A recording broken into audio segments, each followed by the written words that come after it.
Hi friends, welcome to my channel. CSIR central mechanical engineering research institute నుండి ITI చేసిన వాళ్ళకి ఒక మంచి నోటిఫికేషన్ అయితే మనకి రిలీజ్ అయితే అవ్వడం జరిగింది. ఈ వీడియోలో మనం ఈ నోటిఫికేషన్ కోసం మెయిన్ పాయింట్స్ అయితే ఒకసారి డిస్కస్ చేయడం జరుగుతుంది. సో ముందుగా మన నోటిఫికేషన్ డేటెడ్ చూసుకుంటే 19 డిసెంబర్ 2025.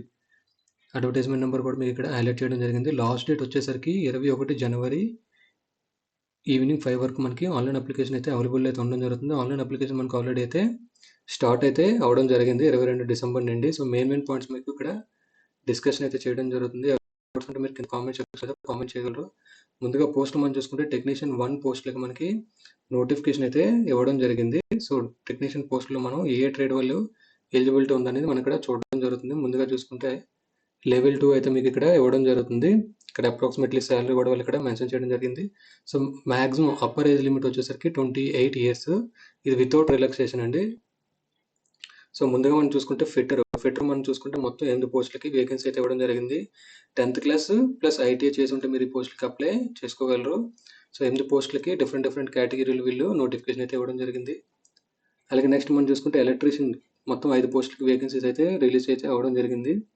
అలాగే నెక్స్ట్ మనం చూసుకుంటే ఎలక్ట్రానిక్ మెకానిక్ అలాగే ఇన్స్ట్రుమెంట్ మెకానిక్ ఐటీలో ఎవరైతే ఎలక్ట్రానిక్ మెకానిక్ ఇన్స్ట్రుమెంట్ మెకానిక్ ట్రైల్ చేశారో వాళ్ళు కూడా ఈ పోస్టులకి అప్లై చేసుకోవచ్చు. వీళ్ళకి వచ్చేసరికి మొత్తం 6 పోస్టులకి వేకెన్సీ అయితే మనకి రిలీజ్ చేయడం జరిగింది. నెక్స్ట్ మనం చూసుకుంటే డిజిటల్ ఫోటోగ్రఫీ ఐటీలో ఎవరైతే డిజిటల్ ఫోటోగ్రఫీ ట్రైన్ నుంచి ఐటీ చేశారో వాళ్ళకి ఒక పోస్ట్కి వేకెన్సీ అయితే రావడం జరిగింది. మొత్తం మనం చూసుకుంటే 20 పోస్టులకి నోటిఫికేషన్ అయితే మనకి రావడం అయితే జరిగింది. ఇది వచ్చేసరికి సెంట్రల్ గవర్నమెంట్ జాబ్. సో ఇక్కడ మోడ్ ఆఫ్ సెలక్షన్ కూడా వాళ్ళు ఇక్కడ ప్రొవైడ్ చేయడం జరిగింది. మీకు సెలక్షన్ వచ్చేసరికి మీకు ఓఎంఆర్ బేస్ ఎగ్జామ్ కానీ లేదా కంప్యూటర్ బేస్ ఆన్లైన్ ఎగ్జామ్ కానీ మాకు కండక్ట్ అయితే చేయడం జరుగుతుంది. సో ఈ ఎగ్జామ్ వచ్చేసరికి మొత్తం 150 క్వశ్చన్స్ అయితే మీకు ఉండడం జరుగుతుంది. టైం వచ్చేసరికి 2.5 అవర్స్. సో పేపర్ 1 మనకి చూసుకుంటే మెంటల్ ఎబిలిటీ టెస్ట్ నుంచి 50 క్వశ్చన్లు, అలాగే పేపర్ 2 చూసుకుంటే మనకి జనరల్ అనాలిసిస్ నుంచి 25, ఇంగ్లీష్ లాంగ్వేజ్ నుంచి 25 క్వశ్చన్లు రావడం జరుగుతుంది. అలాగే పేపర్ 3 చూసుకుంటే మనకి మీ ఏదైతే ట్రేడ్ నుంచి అప్లై చేస్తున్నారో ఎలక్ట్రీషియన్ కానీ ఎలక్ట్రానిక్ మెకానిక్ కానీ ఇన్స్ట్రుమెంట్ మెకానిక్ కానీ ఫిటర్ కానీ దానికి సంబంధించిన 50 క్వశ్చన్లు అయితే మీకు ఇక్కడ రావడం జరుగుతుంది. సో నెగిటివ్ మార్కింగ్ కూడా వాళ్ళు ఇక్కడ ప్రొవైడ్ చేయడం జరిగింది. సో మెయిన్ పాయింట్స్ మాత్రం మీకు ఇక్కడ ఎక్స్ప్లెయిన్ అయితే చేయడం జరుగుతుంది. ఇక్కడ మనం చూసుకుంటే ఎవరైతే పేపర్ 1లోనే మనకి మినిమం సెక్యూర్ మార్క్స్ ఉంటుందో వాళ్ళకి మాత్రమే పేపర్ 2 పేపర్ 3 అయితే మనకి ఎవాల్యుయేట్ అయితే చేయడం జరుగుతుందని వాళ్ళు ఇక్కడ మెన్షన్ చేయడం జరిగింది. Next benefits under council of service అని చూసుకుంటే ప్రతి ఒక్క సెంట్రల్ గవర్నమెంట్ ఎంప్లాయ్కి ఏవైతే మనకి అలవెన్సెస్ రావడం జరుగుతుందో అవి కూడా వీళ్ళందరికీ ఇక్కడ రావడం జరుగుతుంది. డిఏ, హెచ్ఆర్ఏ, టీఏ, టీపీటీ ఇవన్నీ మీకు ఇక్కడ రావడం జరుగుతుంది. సో ఏజ్ లిమిట్ మనం చూసుకుంటే అప్ టు 28 ఇయర్స్ వరకు మీరు ఈ పోస్టులకి అయితే అప్లై చేసుకోవచ్చు. మినిమం ఏజ్ వచ్చేసరికి మనకి 18 ఇయర్స్ అయితే మనకి ఖచ్చితంగా ఉండాలి. సో రిలాక్సేషన్ మనం చూసుకుంటే ఎస్సీ ఎస్టీ వాళ్ళకి 5 ఇయర్స్, ఓబీసీ వచ్చేసరికి 3 ఇయర్స్, అలాగే పీడబ్ల్యూడీ మనం చూసుకుంటే జనరల్ కేటగిరీకి 10 సంవత్సరాలు, ఓబీసీకి 13, ఎస్సీ ఎస్టీకి 15 సంవత్సరాల వాళ్ళకి ఇవ్వడం జరిగింది. అలాగే డిపార్ట్మెంటల్ క్యాండిడేట్స్ మనం చూసుకుంటే 5 ఇయర్స్ రిలాక్సేషన్ అయితే మనకి ఇవ్వడం జరిగింది. సో మెయిన్ పాయింట్స్ మాత్రం మీకు ఇక్కడ డిస్కస్ చేయడం జరుగుతుంది. సో అప్లై వచ్చేసరికి మీరు ఆన్లైన్లో అయితే అప్లై చేసుకోవాల్సి ఉంటుంది.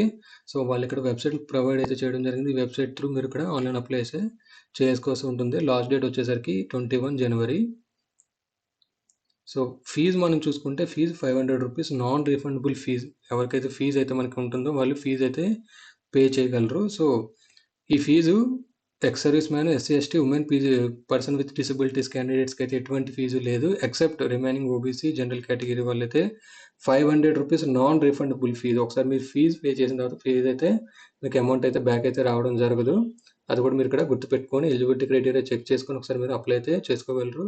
సో ఇక్కడ మీరు చూసుకోవచ్చు ఫీజు వచ్చేసరికి మీరు త్రూ ఎస్బీఐ కలెక్టర్ ద్వారా మీరు ఆన్లైన్ అయితే ఫీజు పే చేయాల్సి ఉంటుంది. సో మొత్తం ప్రాసెస్ అంతా అప్లికేషన్ సబ్మిట్ అయిన తర్వాత ఎటువంటి హార్డ్ కాపీ మీరు అక్కడికి పంపించాల్సిన అవసరం లేదు. అదే ఇక్కడ వీళ్ళు ఇక్కడ మెన్షన్ చేయడం జరిగింది. Application form candidate should not send any hard copy for the application after submission. So last date already మీకు ఇక్కడ చెప్పడం జరిగింది. సో ఆన్లైన్ అప్లై చేస్తున్నప్పుడు మీకు ఈ డాక్యుమెంట్స్ అయితే మీరు అప్లోడ్ చేయాల్సి ఉంటుంది. పాస్పోర్ట్ సైజ్ ఫోటోగ్రాఫ్, అలాగే సిగ్నేచర్, అలాగే ఫీజు రిసిప్ట్. మీరు ఫీజు పే చేసిన తర్వాత 500 రూపాయలు ఆ రిసిప్ట్ కూడా అప్లోడ్ చేయాల్సి ఉంటుంది. అలాగే 10th క్లాసు, ఐటీఐ, అలాగే క్యాస్ట్ సర్టిఫికేట్, ఎక్స్పీరియన్స్ సర్టిఫికేట్ ఏమైనా ఉంటే, అలాగే హయ్యర్ క్వాలిఫికేషన్ ఏదైనా చేస్తే అది, ఆధార్ కార్డు, ఇన్ కేసు మీరు ఎంప్లాయ్ అయితే ఎన్ఓసి. సో ఇవి మీరు అప్లోడ్ అయితే చేయాల్సి ఉంటుంది. సో ఇది సీఎంఈఆర్ఐకి సంబంధించిన నోటిఫికేషన్. ఈ వీడియో గనుక మీకు నచ్చినట్టయితే లైక్ చేసి, షేర్ చేయండి. అలాగే నా ఛానెల్‌ని ఎవరైనా సబ్స్క్రైబ్ చేసుకోకపోతే సబ్స్క్రైబ్ చేసుకోండి.